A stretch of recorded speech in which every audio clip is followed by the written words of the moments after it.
How do you fight a war when the enemy keeps adding to a hand that was already unbeatable?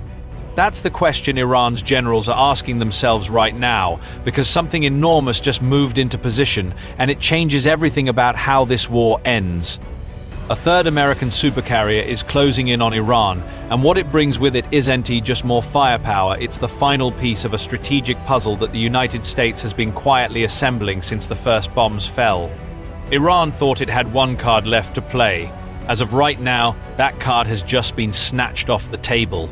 Stay with us, because by the end of this video, you'll understand exactly why the arrival of this carrier doesn't just change the battlefield, it changes the endgame entirely. Let's start with what just happened. On March 8, the Jerusalem Post confirmed that the USS George H.W. Bush has been deployed and is now making its way through the Mediterranean Sea. This is America's third Nimitz-class supercarrier to enter the region, and it's heading toward a theater of war that already had enough American firepower to reduce a country to rubble. The USS Abraham Lincoln is already there, sending wave after wave of bombers and fighter jets directly into Iranian airspace, systematically picking apart every weapons system, every air defense battery, every command and control center that Iran spent decades building and billions of dollars funding. Meanwhile, the USS Gerald R. Ford has crossed the Suez Canal and positioned itself in the Red Sea, sitting quietly and waiting for the moment that the Houthis in Yemen decide they want to enter this fight. They haven't. And looking at what happened to Iran's military in just the first week of this war, it's not hard to understand why. Now, before we get into what the USS George H.W. Bush is actually going to do once it arrives, and what Iran stands to lose because of it, you need to understand just how prepared this carrier already is. This wasn't a rushed deployment. According to U.S. News, the carrier and its full strike group just completed something called composite unit training, which is the final certification exercise that every carrier strike group must pass before it can be cleared for active national tasking. In simple terms, it means this ship and everything on it has been tested, evaluated, and signed off as ready for real combat operations. During that training alone, aircraft from the George H.W. Bush flew 1,586 sorties over a 28-day period, completing 693 arrested landings in daylight and another 682 at night.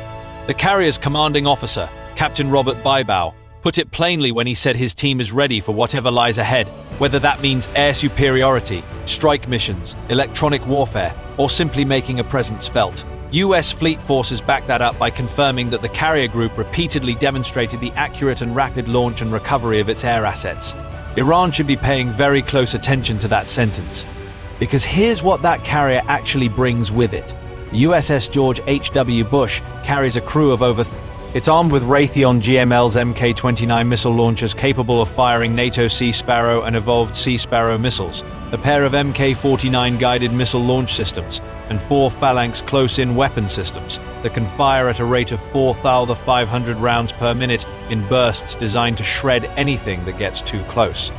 But none of that is what keeps Iranian military planners awake at night. What keeps them awake is the aircraft. The George H.W. Bush carries up to 56 fixed-wing aircraft and up to 15 helicopters, and those aircraft can be launched at a rate of 1 every 20 seconds. Do the math. In a matter of minutes, the sky above the carrier fills with a swarm of jets that no degraded, battered, half-functioning air defense network has any realistic chance of stopping. And Iran's air defense network is no longer just degraded. According to IDF Chief of Staff Lieutenant General Ayal Zamir, US and Israeli strikes have already destroyed 80% of Iran's air defenses and roughly 60% of its missile launchers. That's not a weakened force anymore. That is a broken one. And yet, even broken things can cause damage. Which brings us to the one thing that this war hasn't been able to take away from Iran yet, and the exact reason why the USS George H.W. Bush was sent to the Mediterranean in the first place. It's called the Strait of Hormuz, and for the past several days, it has been Iran's last remaining weapon in a conflict where every other weapon has been stripped from its hands. Here's why it matters. The Strait of Hormuz is one of the most critical shipping corridors on the planet. According to the BBC, roughly 20% of the world's seaborne gas and oil passes through this single waterway. About 3,000 ships transit through it every month. In 2025 alone, approximately 20 million barrels of oil passed through that strait, representing close to $600 billion in energy trade. Iran knows it cannot hurt the United States militarily at this point. Its navy has been gutted. President Trump confirmed that U.S. forces took out 42 Iranian ships in just 3 days during Operation Epic Fury. Its air force is largely gone. Its missile launchers have been reduced to rubble.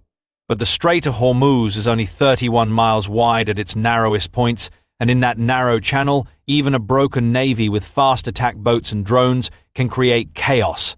Iran threatened to set fire to any ship attempting to pass through while the war continues, and the result has been nearly $600 billion in stalled global energy trade, and oil prices that the BBC reported were sitting between $100 and $120 per barrel as of March 9. That price surge has rattled stock markets. It has put pressure on dozens of nations that have nothing to do with this war. And it has given Iran a form of leverage that no amount of air power can immediately bomb out of existence, because choking a 31-mile strait with drones and small boats doesn't require a functioning military. It just requires desperation, and Iran has that in abundance. Enter the USS George H.W. Bush. The arrival of this third carrier in the Mediterranean gives the United States something it didn't have before: the ability to fight on multiple fronts simultaneously without stretching its existing force thin. As military analyst Max Afterburner explains, the most likely role for the George H.W. Bush is serving as a protector of commercial shipping passing through the Strait of Hormuz. Iran's fast attack boats, the ones that have been harassing and threatening tankers in the strait, don't last long once they come within range of a carrier strike group. They deploy swarms of drones when they perceive a threat approaching, but those threats evaporate quickly against the layered defenses of a full carrier group. With the George H.W. Bush positioned to escort commercial vessels through the strait, the other two carriers, the Abraham Lincoln and the Gerald R. Ford, are free to continue the relentless bombing campaign against Iran's remaining military infrastructure without diverting attention to the shipping lanes. Iran is being squeezed from every direction simultaneously, and there is now no gap in that pressure for it to exploit. But reopening the Strait of Hormuz is only part of what this third carrier accomplishes. What its arrival really signals is that the United States is preparing for the long game, and that is something Iran genuinely cannot survive. Think about what has already happened in the first week of this war. According to Afterburner, over 3,000 targets inside Iran have already been struck. 3,000. And that number, he says, could double or triple in the coming week alone. The George H.W. Bush doesn't carry F-35s. Those stealth fighters are already deployed on the Abraham Lincoln for the specific purpose of hunting down whatever isolated pockets of Iranian air defenses are still functioning. What the George H.W. Bush brings are fourth-generation F-18s, along with Grumman EA-6B Prowlers for electronic warfare and Grumman E-2C Hawkeyes for airborne early warning. In a conflict where the U.S. has already achieved what former CENTCOM commander David Petraeus describes as full air supremacy, those non-stealthy jets can now fly wherever they want, hit whatever they want, and do so almost without risk. As Petraeus put it, as long as aircraft stay above heavy machine gun range, the remaining Iranian defenses are not a serious concern. That is the definition of a one-sided air war. What three carriers also give the United States is the ability to rotate. That might sound like a minor logistical detail, but it is actually one of the most strategically important advantages of this entire deployment.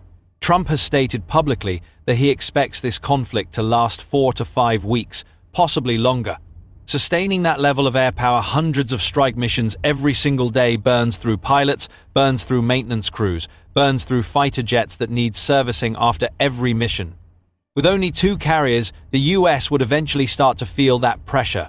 With 3, one carrier can rotate out for repairs and rest, while the other 2 maintain constant pressure on Iran. As soon as the rotated carrier is ready, it returns and another steps back. It is a conveyor belt of destruction that Iran has absolutely no way to stop or slow down. Iran can't target the carriers effectively because they are mobile. It can't rebuild its defenses because they are being destroyed faster than they could ever be replaced. And it can't outlast the United States militarily because the US has now built a system specifically designed to outlast Iran. Meanwhile, inside Iran, the picture is deteriorating in ways that go far beyond military losses. Iran's drone launches had fallen by 83% by March 5 compared to the first day of the war, and ballistic missile launches had dropped by 90%. The regime that once threatened to rain fire on its enemies is now barely able to project any offensive power at all. And politically, the chaos is just as severe as the military collapse. President Masoud Pezeshkian issued what can only be described as a desperate apology to neighboring Gulf states for Iran's attacks against them during the conflict, only for that apology to be rendered meaningless hours later when Iran struck targets in Kuwait, Bahrain, and the United Arab Emirates. The regime doesn't know what it's doing. And the announcement that Mojtaba Khamenei, son of the former supreme leader, has been appointed as Iran's new supreme leader has done nothing to stabilize a government that is visibly cracking under the pressure of a war it was never equipped to fight. Trump has made his intentions clear. He is not interested in a negotiated nuclear deal as an exit ramp for Iran. He has stated publicly that he is seeking nothing less than unconditional surrender from Iran's ruling regime. He has already outlined what comes next once the regime falls and acceptable new leadership emerges. The United States and its allies will, in his words, work tirelessly to bring Iran back from the brink, making it economically bigger, better, and stronger than ever before. That is not the language of a country planning to stop. That is the language of a country that has already decided how this ends. The USS George H.W. Bush, moving through the Mediterranean, is the exclamation point on that message. Iran had one card left. The Strait of Hormuz was its final piece of leverage, the one tool it still had to inflict economic pain on the world and buy itself some breathing room. That card is now being taken off the table by a supercarrier packed with fighters, armed to the teeth, and crewed by 3 Thal Theta 100 personnel who just spent a month training specifically for this moment. Iran is running out of options, running out of military capacity, and running out of time. The U.S. is not running out of anything. And there is one figure watching all of this unfold from a distance with a level of dread that he cannot afford to show publicly. A leader whose own calculations about American resolve have just been shattered by everything happening in this war. If you want to understand why Vladimir Putin is more nervous right now than he has been at any point in the last 3 years, and what the fall of Iran's regime means for everything he has been building, make sure you check out our next video. What's coming will change how you see this entire conflict. And if you haven't subscribed to the military show yet, now is the time. You don't want to miss what comes next.